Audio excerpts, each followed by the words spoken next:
Last year when I was at Phillip Island, the sun was shining and beach culture was alive and well. But, like the apple in anyone's eye, there's always another more sultry and moodier side. Being an island, you're never going to escape the ocean views, but it's how you experience these views that makes the difference. And I'm going to show you a couple of warmer options. Rhyll is about 6 kilometres from Cowes and just over 90 minutes from Melbourne. In summer, this tiny village is bursting at the seams with keen anglers and holidaymakers, but not today. Winter in Rhyll is more of a cosier affair, and the crackle of the toasty fire at Captain Lock's cottage is a very welcoming sound. So Russ, with such an old property, do you find it your responsibility to keep it as traditional as possible?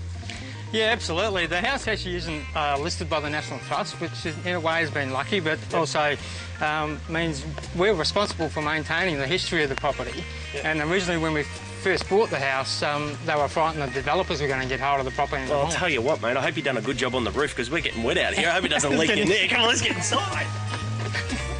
Opening its doors to this windswept postcards presenter, this cottage is the oldest house on Phillip Island, and with its down-to-earth interiors, it's one place you can kick off your shoes and relax without too much fuss.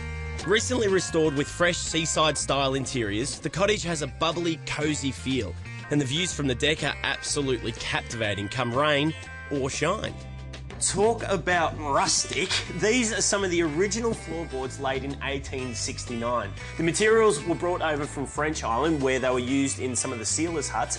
And at night time, if you listen when it's really quiet, you can hear years and years of traffic that have wandered over these boards.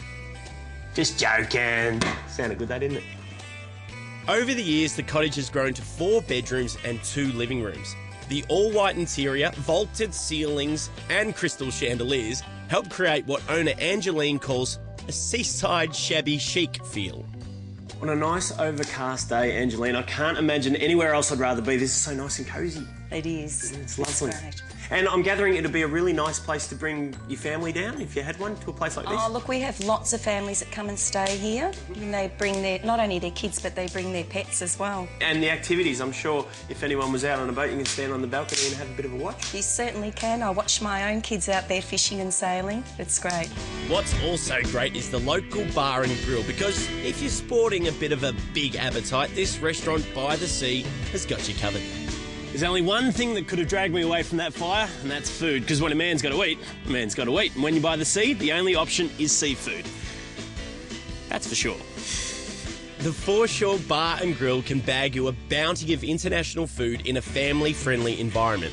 And with their assortment of exotic dishes from around the globe, making a choice is anything but simple. I know I keep going on about it, but beating the elements always makes me feel like I've beaten the man. And this time, I reckon I've convincingly smashed him out of the park. How, you might ask? Well, firstly, I'm not getting wet. Secondly, I've got some food that looks, smells, and I'm sure will taste magnificent.